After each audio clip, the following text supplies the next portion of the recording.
بسم اللہ الرحمن الرحیم۔ پارہ نمبر 11، حصہ 8، سورہ یونس۔ اور یہ کافر لوگ مسلمانوں سے مذاق اڑانے کے لیے کہتے ہیں کہ اگر تم سچے ہو تو اللہ کی طرف سے عذاب کا یہ وعدہ کب پورا ہو؟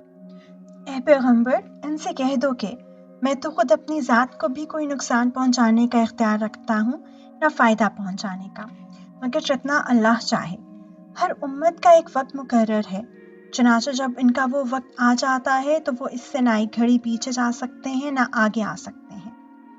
ان سے کہو کہ ذرا مجھے یہ بتاؤ کہ اگر اللہ کا عذاب تم پر رات کے وقت آئے یا دن کے وقت تو اس میں کون سی ایسی اشتیاق کے قابل چیز ہے جس کے جلد آنے کا یہ مجرم لوگ مطالبہ کر رہے ہیں؟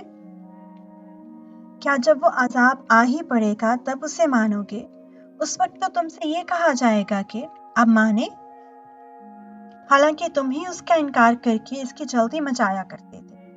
پھر ظالموں سے کہا جائے گا کہ اب ہمیشہ کے عذاب کا مزہ چکھو، تمہیں کسی اور چیز کا نہیں، صرف اس بدی کا بدلہ دیا جا رہا ہے جو تم کماتے رہے ہو۔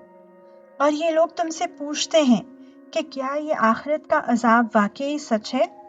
کہہ دو کہ میرے پروردگار کی قسم یہ بالکل سچ ہے اور تم اللہ کو عاجز نہیں کر سکتے۔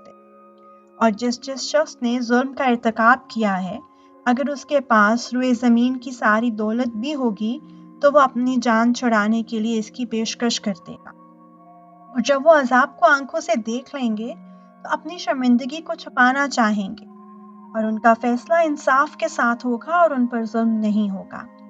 یاد رکھو کہ آسمانوں اور زمین میں جو کچھ ہے اللہ ہی کا ہے۔ یاد رکھو کہ اللہ کا وعدہ سچا ہے، لیکن اکثر لوگ نہیں مانتے۔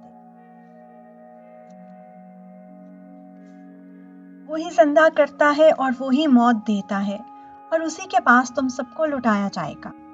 لوگو، تمہارے پاس ایک ایسی چیز آئی ہے جو تمہارے پروردگار کی طرف سے ایک نصیحت ہے اور دلوں کی بیماریوں کے لیے شفا ہے، اور ایمان والوں کے لیے ہدایت اور رحمت کا سامان ہے۔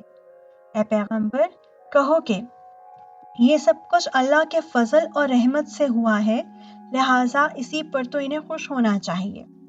یہ اس تمام دولت سے کہیں بہتر ہے جو سے یہ جمع کر کے رکھتے ہیں۔ کہو کہ بھلا بتاؤ، اللہ نے تمہارے لیے جو رزق نازل کیا تھا، تم نے اپنی طرف سے اس میں سے کسی کو حرام اور کسی کو حلال قرار دے دیا؟ ان سے پوچھو کہ کیا اللہ نے تمہیں اس کی اجازت دی تھی، یا تم اللہ پر جھوٹا بہتان باندھتے ہو؟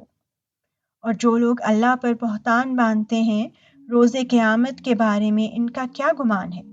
اس میں شک نہیں کہ اللہ انسانوں کے ساتھ فضل کا معاملہ کرنے والا ہے، لیکن ان میں سے اکثر لوگ شکر ادا نہیں کرتے۔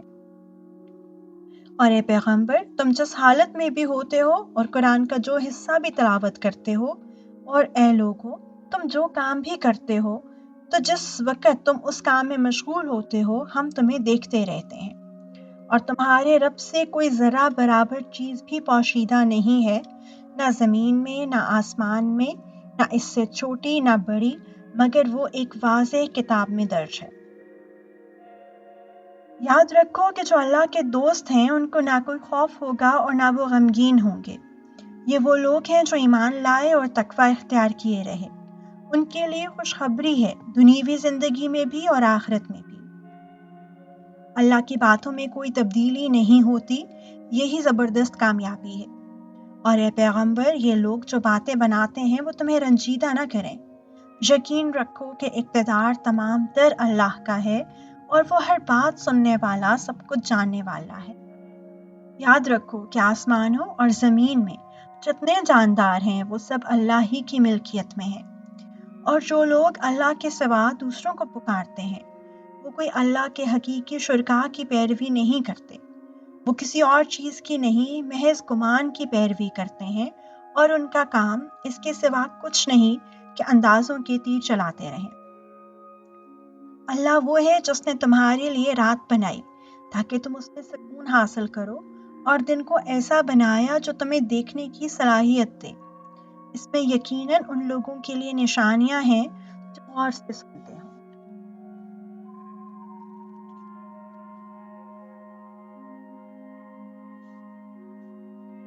کچھ لوگوں نے کہہ دیا کہ اولاد رکھتا ہے اللہ، پاک ہے اس کی ذات، وہ ہر چیز سے بے نیاز ہے، آسمانوں اور زمینوں میں جو کچھ ہے اسی کا ہے، تمہارے پاس اثبات کی بھی کوئی دلیل نہیں ہے، کیا تم اللہ کے ذمے وہ بات لگاتے ہو جس کا تمہیں کوئی علم نہیں؟ کہہ دو کہ جو لوگ اللہ پر جھوٹا بہتان باندھتے ہیں وہ فلاح نہیں پائیں گے، ان کے لیے بس دنیا میں تھوڑا سا مزہ ہے، پھر ہمارے پاس ہی انہیں لوٹ کر آنا ہے، پھر کفر کا جو رویہ انہوں نے اپنا رکھا تھا اس کے بدلے ہم انہیں شدید عذاب کا مزہ چکھائیں گے۔